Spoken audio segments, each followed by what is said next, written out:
Assalamualaikum warahmatullahi wabarakatuh. Dengan saya Bidanosi, salam sukses buat seluruh pejuang P3K.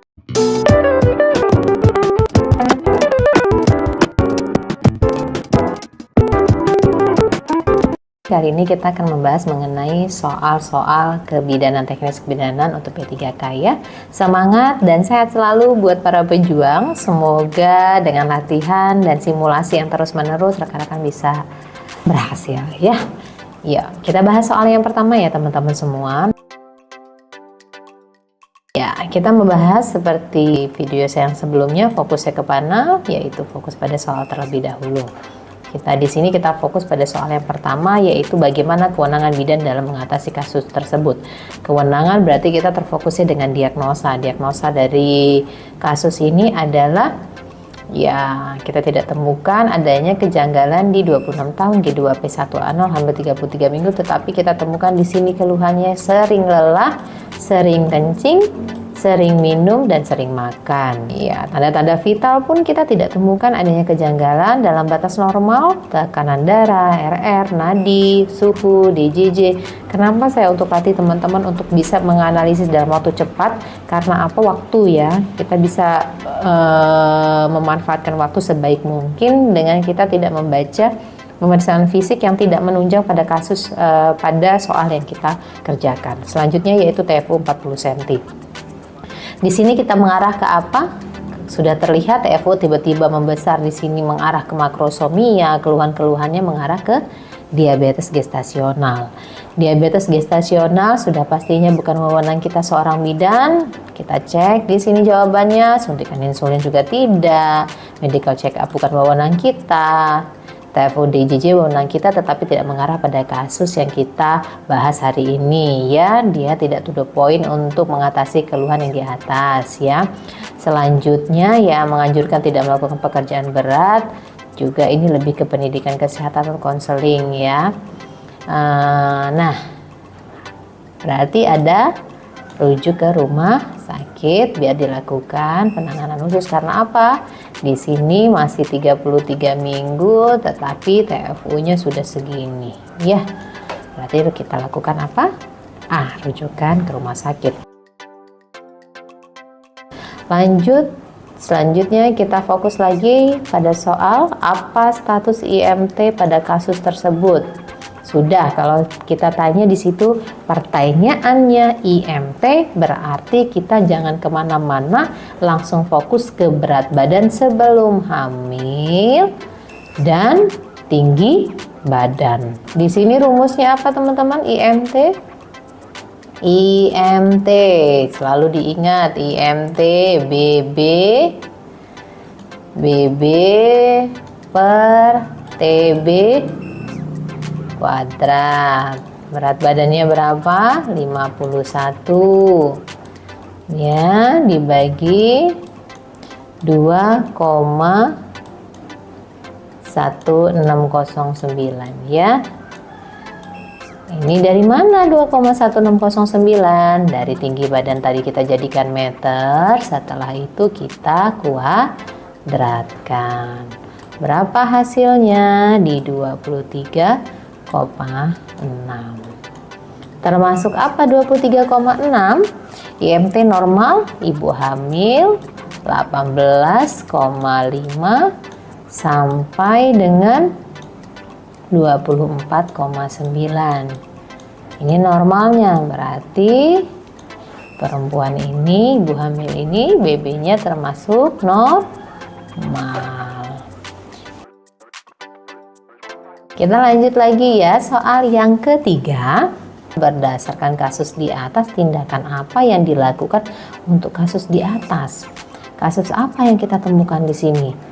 Oke, mual muntah langsung nih. Mual muntah sejak 3 hari yang lalu, tidak nafsu makan, dan turgor kulit menurun.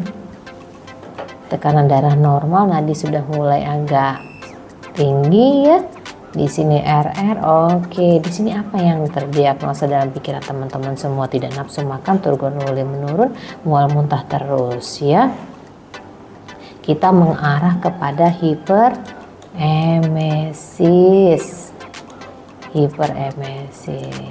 Tetapi karena tugor kulitnya sudah menurun, ini termasuk hiperemesis grade 2. Kalau grade 3 sangat menurun ya. Kalau ini mulai menurun, dia di grade 2. Apa yang kita lakukan? Tidak lagi hanya memberikan konseling. Memberikan konseling, pasang infus juga kita diarahkan pasang infus, dan rujuk sarankan ibu bed rest, memberikan sedatif.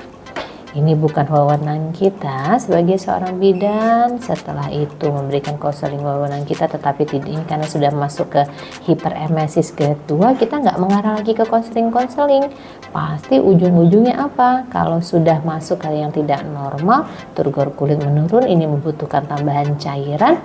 Bukan hanya tambahan cairan, tetapi kita juga harus melakukan rujukan. Jadi jawabannya apa? Ya, pasang infus dan rujuk. Karena kalau sudah 3 hari berturut-turut tidak nafsu makan dan turgor kulit menurun, khawatirnya akan muncul masalah yang lainnya. Iya. Masuk lagi. Untuk pembahasan soal kenapa di sini kebanyakan kita membahas mengenai kewenangan, pendidikan dan lain-lain, karena sekarang kita dituntut seorang bidan itu mampu memberikan tata laksana kasus, atau bukan hanya sekedar kita mendiagnosa ini pasien ini dengan ini, tetapi bagaimana kita mampu memberikan tata laksana sesuai dengan kewenangan kita sebagai seorang bidan ya. Untuk teman-teman semua, pola pikirnya sekarang sudah mulai disusun.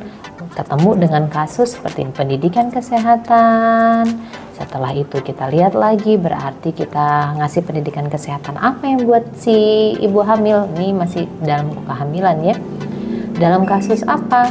Kita tengok lagi hasil pemeriksaan fisik yang kita temukan. Wah, ini dari sini nih ada faktor resiko nih. Ya, apa tuh?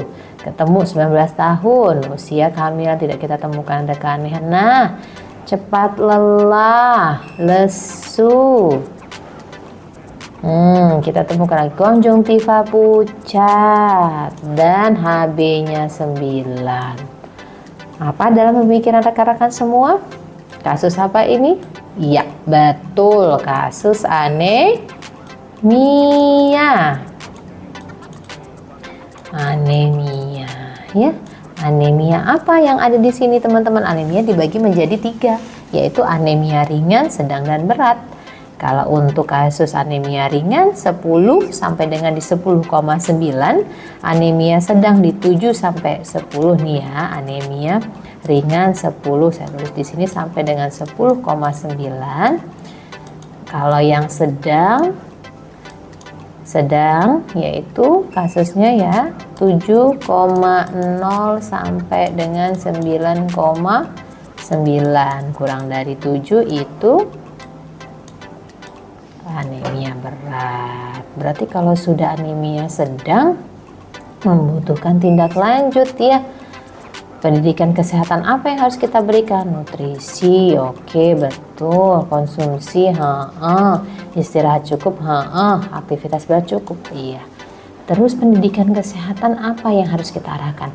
Karena semua ibu hamil tidak semuanya memahami apa itu anemia dan dampaknya ini, dan tidak tahu bahwa anemia ini nanti akan memberikan efek yang panjang bagi proses kehamilannya, bagi proses persalinannya gitu ya.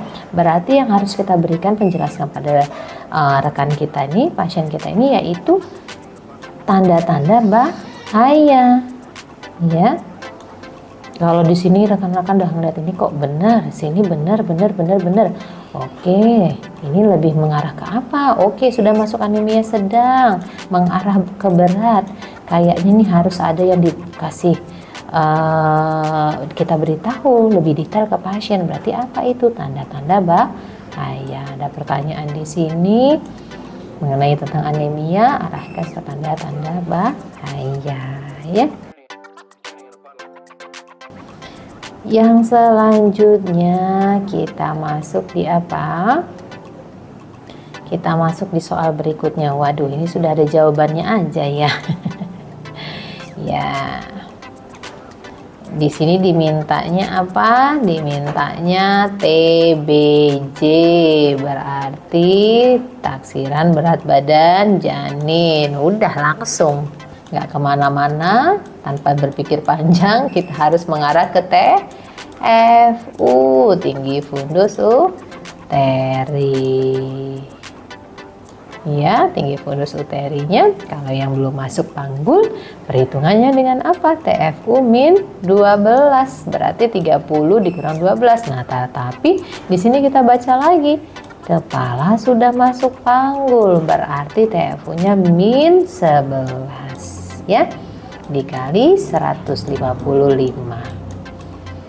2.945, sudah di atas 2.500, berarti berat badan bayinya normal.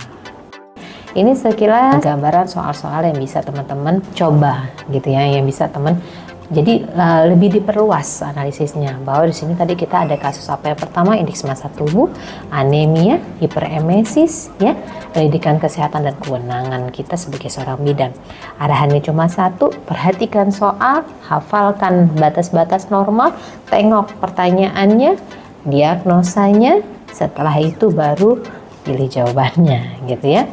Teman-teman harus mampu memberikan tata laksana kita sebagai kewenangan sebagai seorang bidan, gitu ya. Jadi lebih diperluas lagi bahwa kita sebagai bidan itu sampai di mana batasan kita, itu yang harus nanti teman-teman lebih sering-sering latihan soal lagi. Cukup sampai di sini, semoga bermanfaat dan jangan lupa terus semangat. Semoga lelahnya berubah menjadi sebuah hal yang sangat indah dan diterima, gitu ya. Terima kasih, semangat buat kita semua. Wassalamualaikum warahmatullahi wabarakatuh.